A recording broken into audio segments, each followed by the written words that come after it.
Hey, it's me, Lexi. Da, da, da, da, da.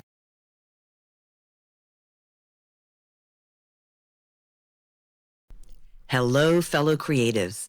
I finally made my way back to the YouTubes. I appreciate you finding some time today to sit with me while I catch you up. I have lots to report. Before I start, you'll be seeing in the background the beginnings of the video I thought I was making for you today and only got about halfway done. More on that later. We're going to discuss being monotropic, as I recently saw a video on monotropic split and how it affects ADHD folks. If you Google it, the definition is as follows: an individual's tendency to focus their attention on one or a few interests at a time, leading to deep immersion in those topics and a struggle to switch focus.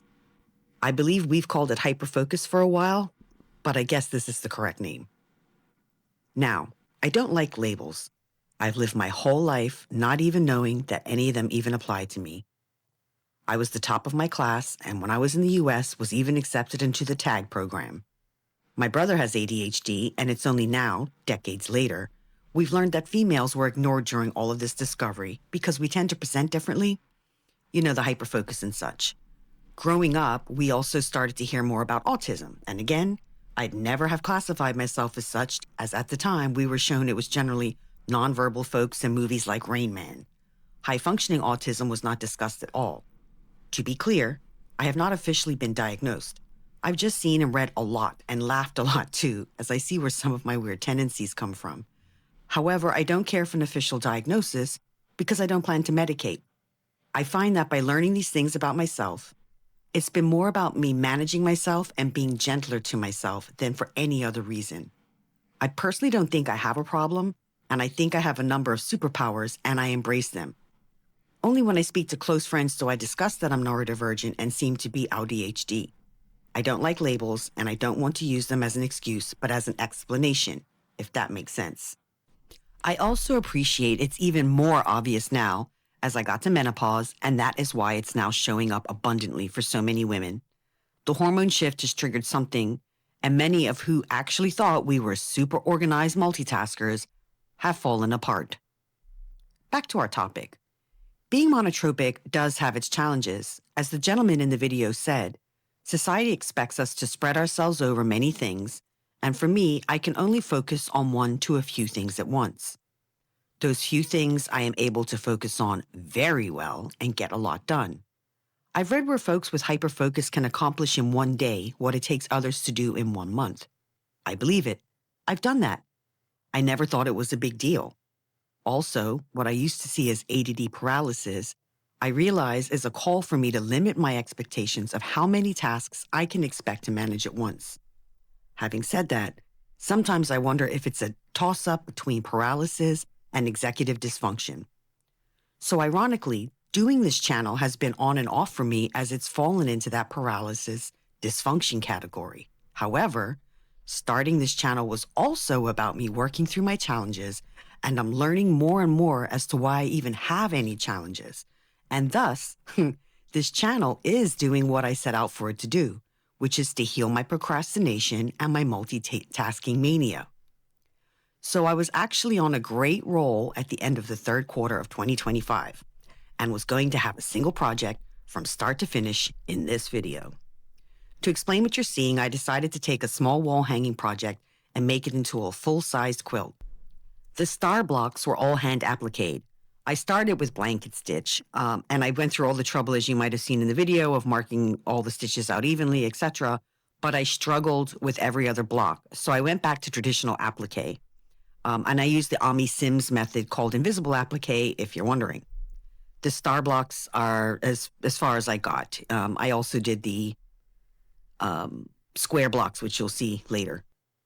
So at the time, we still had the unemployment issue and financial challenges punching us in the face. In that state, I hyper-focused on this one project and was moving along swimmingly. But then my husband finally got the job he applied for almost a year previously. It had been a long process. Then he had training for a month and supervised work and then working on his own, and his probation period finished up in December. Thankfully, he can finally have the last surgery he's been requiring as well, hopefully in the next month or so. So add to this, his schedule is all over the place, And as all of this came into effect, even though it was all good, it was a lot of change in our routine and in our household, and I had to learn to deal with that. Before, I'd have thought, what is wrong with me? Now I understand. I can only cope with so much change to routine at once. So some things had to fall to the wayside. And so sorry, guys, this was one of those things.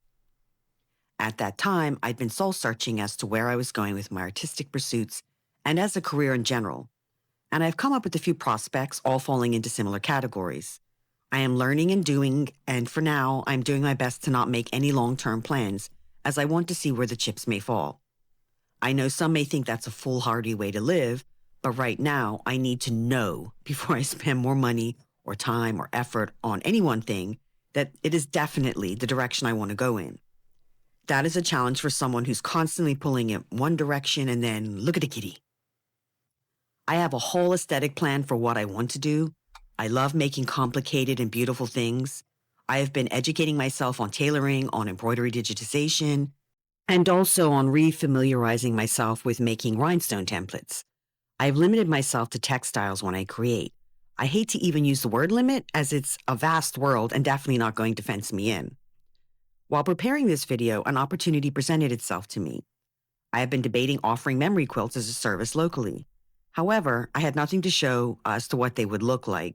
Plus, I don't really think many people understand the cost and time that goes into making one. Well, someone posted in a local group looking for someone to make one by Christmas.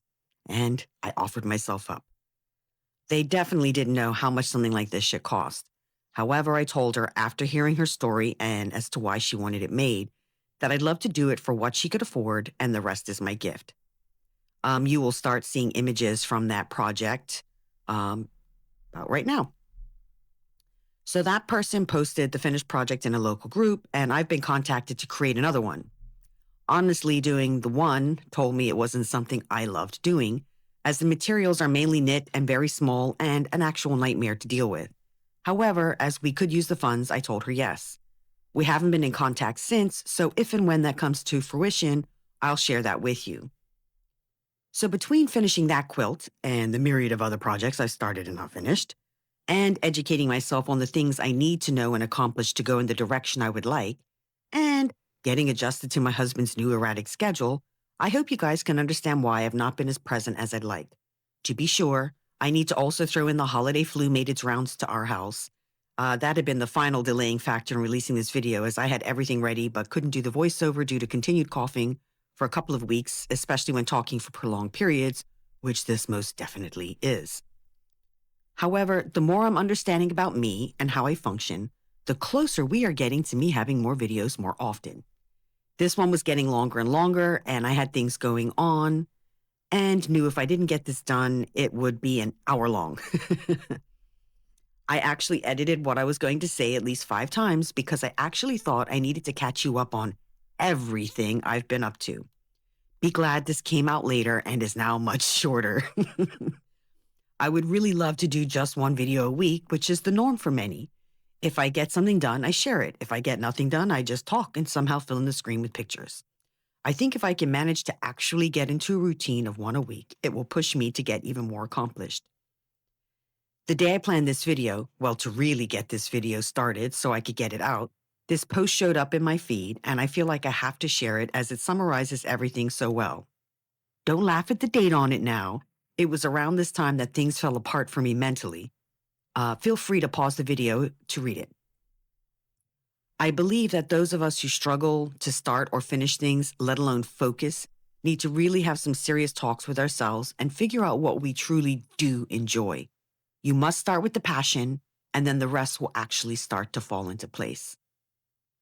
I hope discussing this topic today will allow other neurodivergents out there to know that we have our quirks, but once we can figure out how we function and why we function, that way we run with it.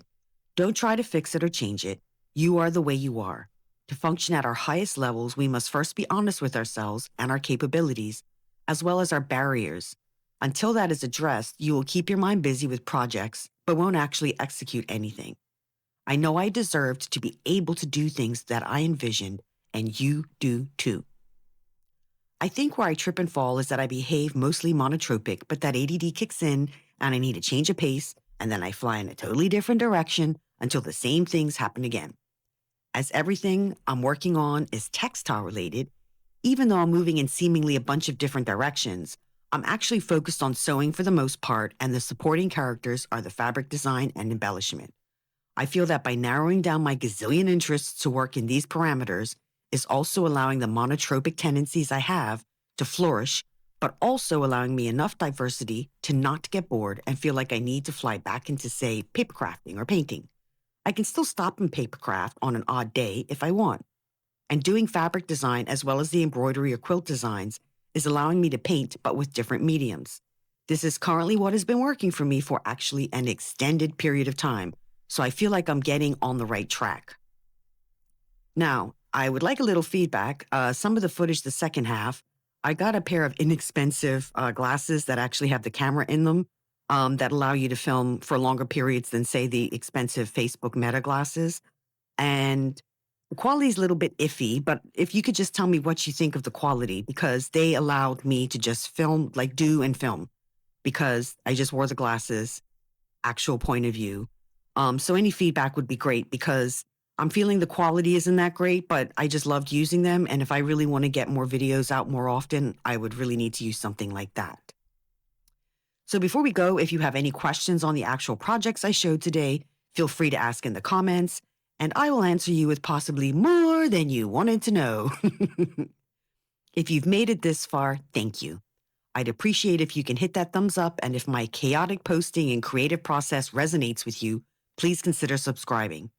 This channel can only get better, and hopefully you find value in it as a fellow creative or neurodivergent soul. I'm now off to do my happy dance because I actually got this video done. Whoop, whoop. I love you now.